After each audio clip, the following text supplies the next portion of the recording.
Being faithful to Yahweh means living in obedience to his commands and trusting in his plans and purposes. It involves a deep and abiding trust in Yahweh's character and a commitment to follow his ways, even when faced with difficult circumstances or temptations. Throughout the Bible, we see examples of men and women who demonstrated faithfulness to Yahweh, even in the face of persecution, adversity, and suffering. Ultimately, faithfulness to Yahweh is about putting our trust in him and living our lives according to his will, which leads to a closer relationship with him and a sense of purpose and meaning in life. In today's session, we will see how Daniel and his companions have to deal with adversity and difficulty. I'm Dr. Ray, and welcome to this week's Hosea International Speaks. Last week, we left off with a brief introduction into the book of Daniel, who authored it. And for the next few weeks, we'll be delving into its contents. According to tradition, the book has been attributed to the prophet Daniel, who is portrayed as the central figure in the book's narratives and visions. This view is supported by the testimony of even the New Testament, which refers to Daniel as a prophet and cites his prophecies. And we can see that in Matthew chapter 24, 15, and Mark 13, 14. Remember now, the book of Daniel is not placed among the prophetical books in the Hebrew Bible. It is actually placed in what we call the writings, or in the Hebrew, the Ketuvim, along with Psalms and Proverbs and Jobs and all of the other writings, even 1st and 2nd Chronicles and Kings.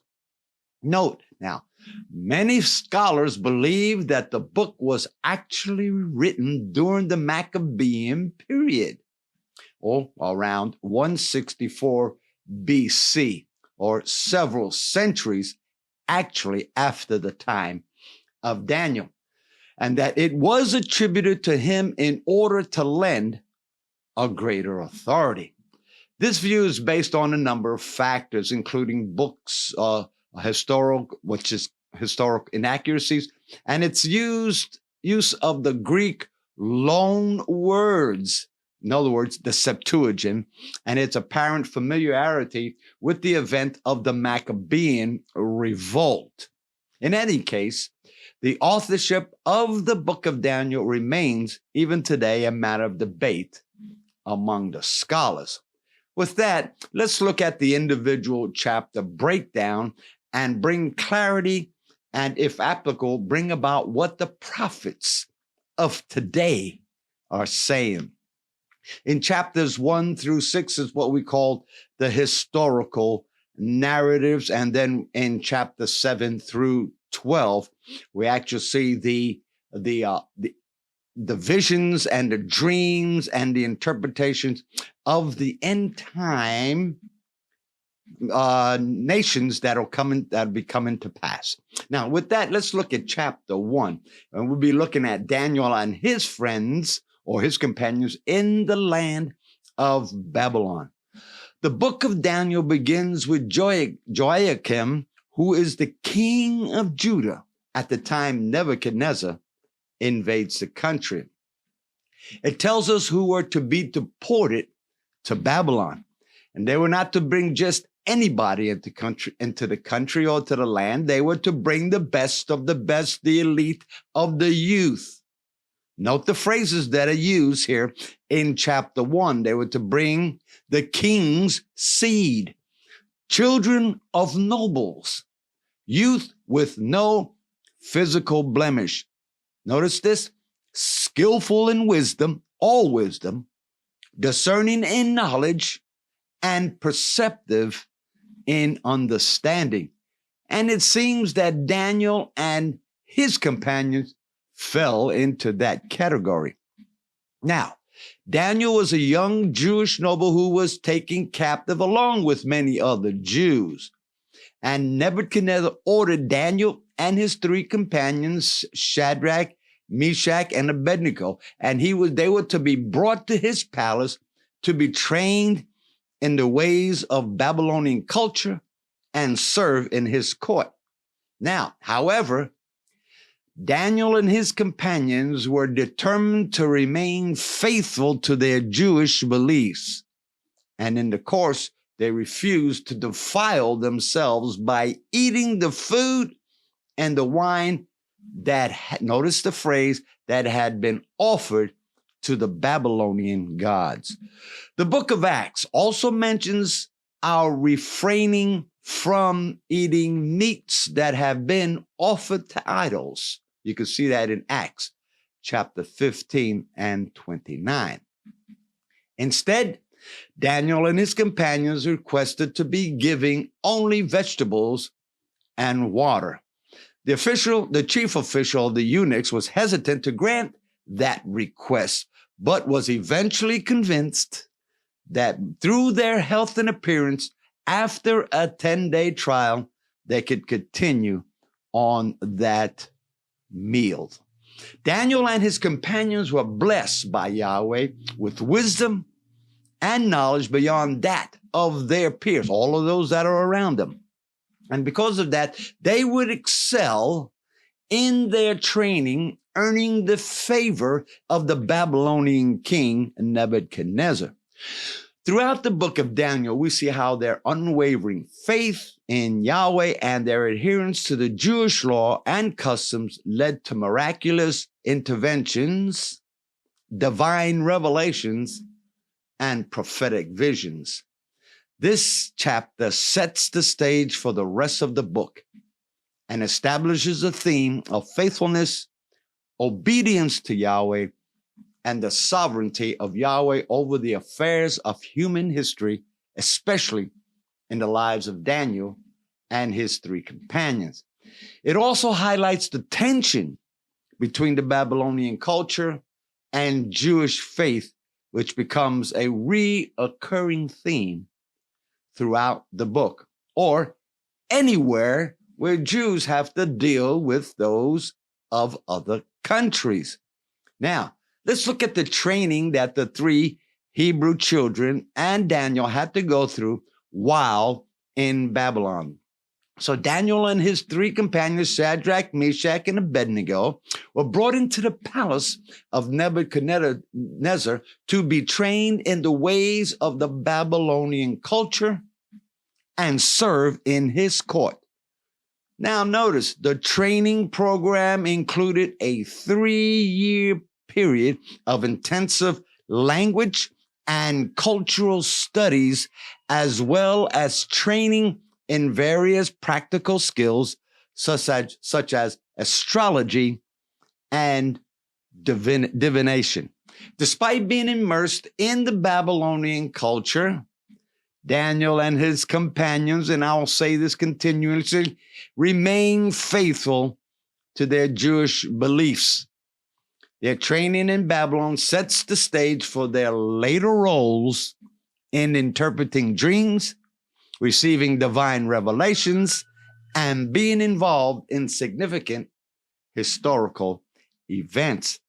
Let's look at Daniel's faithfulness and promotion. Daniel's faithfulness to Yahweh was evident from the beginning of his captivity. Despite his being trained in Babylonian culture, he still remained committed to his Jewish beliefs and refused to be defiled himself by eating again the food and the wine offered to those Babylonian gods, which they would then have to consume.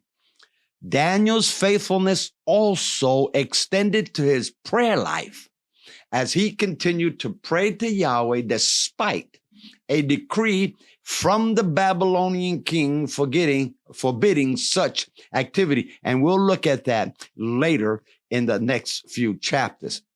When he was caught praying, he was thrown into the lion's den, but Yahweh miraculously saved him, demonstrating his power and faithfulness to Daniel. As a result of his faithfulness and wisdom, Daniel was promoted to high positions in the Babylonian court, serving as an advisor to several of the rulers or kings that would come up in there. He was given the responsibility of interpreting dreams and receiving divine revelations, which played a crucial role in the political and cultural landscape of the East, of the ancient Near East, even above those who had already been in the courts of Nebuchadnezzar, and as we see down the line, Darius and also Cyrus. Overall, Daniel's faithfulness to Yahweh and his commitment to living according to Yahweh's commands resulted in his promotion and success in Babylon, as Yahweh blessed him with wisdom, knowledge, and divine favor. His story serves as an example of how faithfulness to Yahweh can lead to blessing and success, even in the midst of challenging circumstances. And we today need to come to that decision in our lives that if we're going to serve Yahweh, we're going to have to do it to the best of our ability and not follow after the customs and those areas that take us away from following Yahweh, no matter where we go. Next week, we will pick up with Nebuchadnezzar's dream of a great image. Now, I want to bring to you a time that I'll be going on a mission trip, and it's an incredible opportunity to serve others and share the love of Christ in a practical way. I'm excited to be given the opportunity to go teach at the Bible college established by Troy Marshall Ministries. Now, during this trip, I will be involved in teaching the young people in the college and also to some of the pastors in Mongolia. As you may know, mission trips require financial resources to cover travel expenses, accommodations, meals, and other expenses. I'm just reaching out to ask for support in helping me raise the necessary funds for this trip. I understand that not everybody is able to contribute financially. So I will also ask for and appreciate your prayers for safety, health, and effectiveness during this trip. If you're interested in supporting me financially, any amount would be greatly appreciated. You can use your cell and scan the QR code, which is located somewhere right about there, in order to give. I am committed to being responsible for the funds I receive and using them to serve others and share the love of Jesus Christ. And I thank you for your consideration and support. And please let me know if you have any questions or if there's anything specific you would like me to pray for. I'm Dr. Ray, and I'll see you next week on Hosea International Speaks.